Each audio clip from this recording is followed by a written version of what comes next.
Hello and welcome to week 3 of Human Development and Educational Psychology.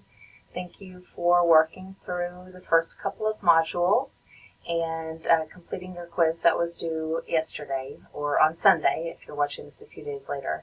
If you haven't completed it, you can always log on late to work on it and get that done. So this week we're going to be moving on to Chapter 3. So please be sure that you first read Chapter 3 in the textbook, in addition to watching the video lecture that is here. I also have notes that go along with the video lecture, so you can use those to follow along during the lecture. And so this week you'll also have 2 videos that you can watch from classmates, so be sure that you take the time to review these.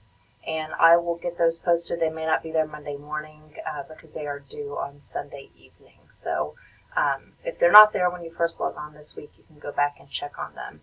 You will be assessed on these during our midterm, but you don't have to have them for anything that's due this week. So this week we will have our first official discussion.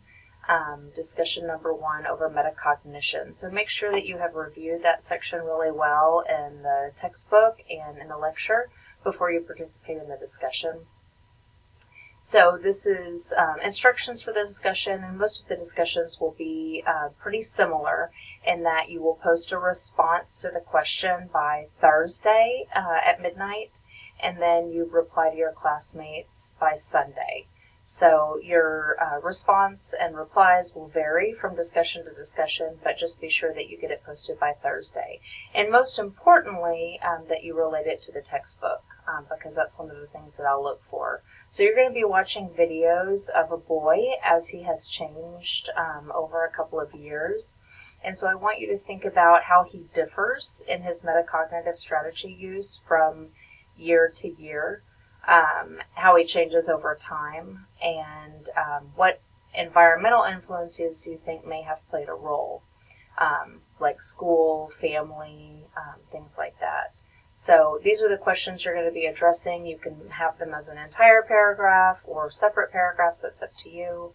And then if you will post your response, it needs to be 150 to 300 words. Make sure everything's spelled okay. And post it. Just be sure to include textual information. It doesn't have to be a direct quote from the book, but just show me that you understand metacognition and information that was given to you in the textbook. So that's going to be due on Thursday, and then on Sunday you need to reply to 2 of your classmates.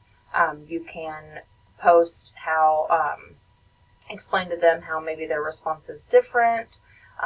Perhaps you can provide additional information from the textbook to either support or disagree with your classmates, maybe examples from your own experience, but more than just, that's good, I really like how you said this. So I will post some replies to classmates as they start posting, and you can use those as examples for your own replies if you want to wait, but 2 of those need to be posted by Sunday.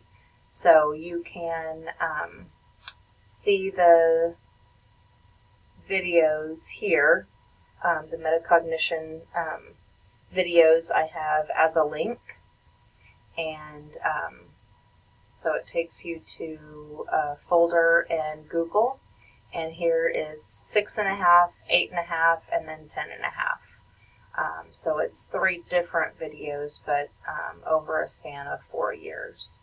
So again, just kind of looking at the changes. So let me know if you have any questions as you're going through the discussion this week, and just post to the class discussion board if you do. Thanks.